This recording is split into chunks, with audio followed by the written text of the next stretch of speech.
Hi folks, Tom Sosi here. So today I want to talk to you about how you can save money, okay, by basically you're taping up the air gaps in your vents for your HVAC system. So HVAC stands for heating, venting, and air conditioning, right? So these vents are made out of like galvanized steel so they won't rust. So what happens is when a house or apartment or condominium is built, right, you got these steel vents, and then they put the drywall or sheetrock up to cover, make the wall look nice, right? So sometimes they will cut the holes for these vents too big, and you'll have air gaps back there. And what can happen is, you know, you have two kind of vents. You have exhaust vents that blow air into your rooms, and you have intake vents that suck air out of the rooms, back through your system, back through the filter, and heats it or cools it, right? So what we don't want is that for an exhaust vent, we don't want your system pushing air back behind your wall through these air gaps, because that's not going to heat or cool your house, right? And we also, if it's an intake vent, we do not want air being sucked in from the back of the wall into your system, okay? Because that air is not filtered and it's not heated or cooled, right? So by taping up these gaps, you're making your system more efficient, okay? And if you do this over your lifetime, you will save probably thousands of dollars.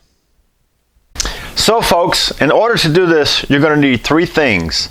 Number one is this is HVAC tape, HVAC tape. Okay, one roll should do your whole house. You can get this at Home Depot or Amazon, and I think this is made out of aluminum. I think it's metal. If you notice that, see, you peel this off here, and this is very sticky right here. Now, this tape is permanent, okay? I wouldn't use duct tape, because duct tape, I think it might dry out and the stickiness might go away. It might come off.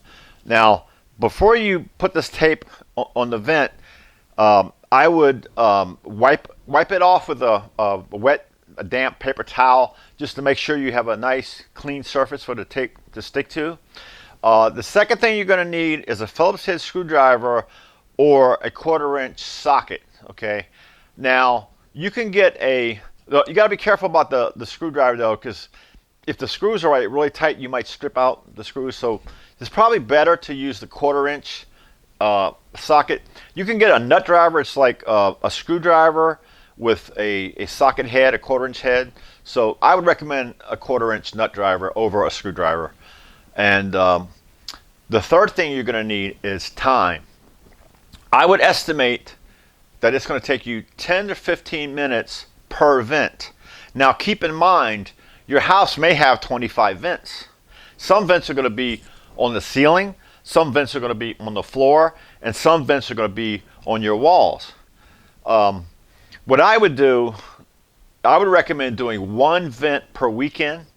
Now when you do a vent, make sure that you're very thorough, make sure that there's no air gaps, you take your time, and then once you put that vent cover back on, you never have to deal with that again. It's done. Now, ladies, you can do this. Teenagers can do this. The thing is, you know, you can't really mess up your system, okay, doing this. It's a win-win situation. So, folks, this is a lower kitchen vent right here, and you notice that there was an air gap here that I taped up between this metal vent here and the drywall or sheetrock. You see that? Everywhere I saw an air gap, all the way here, I taped it up. Now these are the screw holes that hold the vent cover on. So as long as when you put the vent cover on, you don't see that tape, then you're good to go, and that one's done. So folks, once you do at least 3 of these vents, then you're going to notice 2 things. The first is, whatever room you're in and is blowing air when your system's on, you're going to notice that the air is more powerful than it was before. And you're also going to notice that your system, it doesn't run as long before it cuts off, okay? Now, once you do all the vents in your house, you're going to really notice a big difference, that your system cuts off much faster than it did before. That's because it's bringing your house to the temperature that you set the thermostat at much faster than it did before. Okay, so now if you are renting a place and you have to pay the electric and or natural gas bill, then you might want to get permission from the owner to tape up the vents, because not only is it going to save you money, it's going to save the owner money also, because the less that system runs, the longer it's going to last. That system may last years longer than it would have if you did not tape up the vents. So folks, I did not invent this idea of taping up the vents. I was working with a colleague at work, and she told me that she had an HVAC man come out, the heater was out, and he told her that this is the #1 way you can save money with the heating and air conditioning system. So I'm just passing it on to you. So I hope this video helps you. I hope you save a lot of money. I hope your system lasts longer, and I hope you're more comfortable in your home. So until next time, this is Tom Sosi saying so long, take care, thanks.